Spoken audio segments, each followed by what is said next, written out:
আজ আমরা দেখতে চলেছি 2008 সালে মুক্তি পাওয়া একটি সার্ভাইভাল অ্যাডভেঞ্চার মুভি, যার নাম সিটি অফ এম্বার।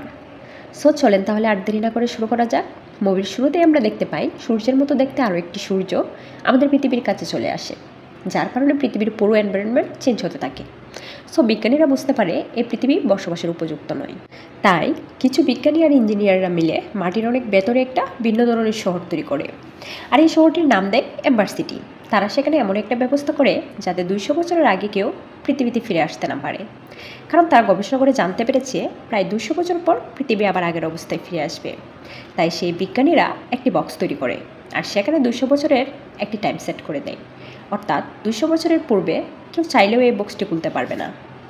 তারা সেই বক্সটির ভিতরে এম্বার সিটি থেকে কীভাবে পৃথিবীতে ফিরতে হবে সেই সমস্ত ইনফরমেশনগুলো রেখে দেয়, যেন এম্বার সিটির মানুষেরা 200 বছর পর এই ইনফরমেশনগুলো কাজে লাগিয়ে পৃথিবীতে ফিরে আসতে পারে। বিজ্ঞানীরা সর্বপ্রথম সেই শহরের মেয়রের হাতে তুলে দেয়। এরপর সময়ের পরিবর্তনের সাথে সাথে বক্সটি নতুন নতুন মেয়রদের কাছে পাস হতে থাকে, কিন্তু একসময় 7 নং মেয়র নতুন মেয়রকে পাস করার আগে মারা যায়।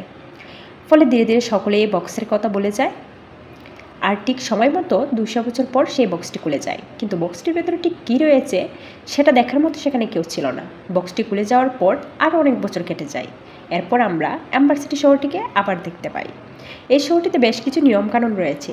শহরটিকে পরিচালনা করার পেছনে শহরের প্রত্যেকটি মানুষেরই ভূমিকা রয়েছে, অর্থাৎ এই শহরের প্রত্যেকটি মানুষ কোনো না কোনো কাজ করে, তবে কে কোন কাজ করবে এটা লটারির মাধ্যমে নির্ধারণ করা হয়।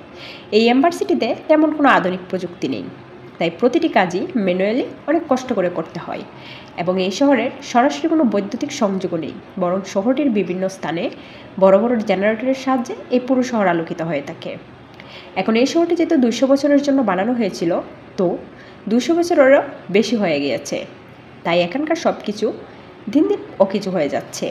এখানকার জেনারেটরগুলো অনেক দুর্বল হয়ে গিয়েছে, যার ফলে শহরটিতে লোডশেডিংয়ের সমস্যা লেগেই থাকে। এই শহরে আমরা একজন ডোন নামের ছেলেকে দেখতে পাই। ডোনের স্বপ্ন ছিল সে বড় হয়ে একজন ইলেকট্রিশিয়ান হবে, যেন সে এই শহরের লোডশেডিংয়ের সমস্যা একেবারেই দূর করে দিতে পারে। আসলে তার বাবা একজন ইলেকট্রিশিয়ান ছিলেন, তাই সে তার বাবার স্বপ্ন পূরণ করছে। অন্যদিকে আমরা লিনা নামের একজন মেয়েকে দেখতে পাই। তার স্বপ্ন ছিল সে একজন বার্তাবাহক হবে, শহরের বিভিন্ন খবর একজনের থেকে অন্যজনের কাছে পৌঁছে দিবে। যেহেতু এই শহরে লটারির মাধ্যমে কাজ নির্ধারণ করা হয়, তাই আজ তাদের সেই কাঙ্ক্ষিত দিন। কিন্তু দুর্ভাগ্যবশত লিনার ভাগ্যে পাইপ ওয়ার্কারের কাজ মিলে, আর ডোনের ভাগ্যে বার্তাবাহকের কাজ মিলে।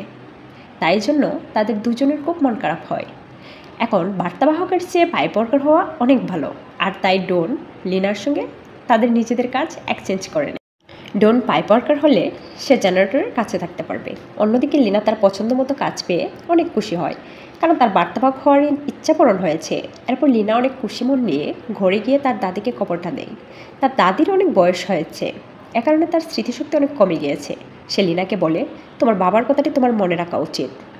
আসলে লিনার বাবা মারা যাওয়ার আগে সে লিনাকে বলেছিল বাহিরের একটা আলাদা দুনিয়া রয়েছে, আর একদিন এই শহর ছেড়ে আমাদের সেই দুনিয়ায় চলে যেতে হবে। লিনার বাবা তাকে সেই বক্সটির ব্যাপারেও বলে, যেটার ভিতর বাইরে যাওয়ার নকশা রয়েছে, কিন্তু লিনার কাছে এসব মিথ্যা মনে হয়। যাই হোক, এর পরের দিন যখন লিনা একটি খবর নিয়ে তার এক আন্টির কাছে পৌঁছায়, তখন সেখানে সে একটা পাগল লোককে দেখতে পায়। সেই পাগল লোকটি সবাইকে চিৎকার করে বলছিল শহরের অন্ধকার জায়গাটিতে যেখানে সবার যাওয়ার নিষেধ ছিল, সেখানে নাকি সে একটা বড় ক্রিচার দেখেছে, কিন্তু তার কথাই কেউ বিশ্বাস করে না, আর তাকে ধরে সেখান থেকে নিয়ে যাওয়া হয়। লিনা এসে দেখে ক্রিচারের শিং পড়েছিল, যেটার ব্যাপারে সেই লোকটি বলছিল। অন্যদিকে আমরা ডোনকে দেখতে পাই যে সে তার কাজে পৌঁছায়, যেখানে তার সিনিয়র অফিসার মার্টিন ছিল। সে খুবই কঠোর ছিল।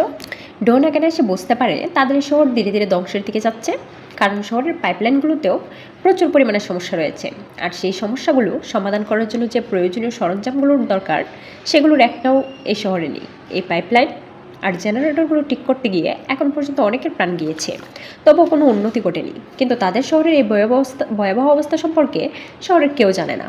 মার্টিন ডোনকে আরও বলে এই শহর প্রায় ধ্বংসের দিকে, এখানে আমরা চাইলেও এখন কিছু করতে পারবো না। আমরা এই শহরটির উন্নয়নের জন্য অনেক চেষ্টা তো করেছি, কিন্তু উন্নয়নের জন্য পর্যাপ্ত উপাদানগুলো আমাদের কাছে নেই। তাই এখন শুধু আমরা অপেক্ষা করতে পারি, অর্থাৎ আমরা এখন শুধু সেই দিনটির অপেক্ষা করছি যেদিন আমাদের এই শহরটি পুরোপুরি ধ্বংস হয়ে যাবে। যেহেতু শহর ধ্বংস হয়ে যাবে, তো সেখানকার সকল কর্মচারী হাল ছেড়ে দিয়েছিলেন। এখন তারা শহরটিকে নিয়ে কোনো চিন্তা করে না। তো ডোন এই ব্যাপারটা কোনোভাবে মেনে নিতে পারছে না।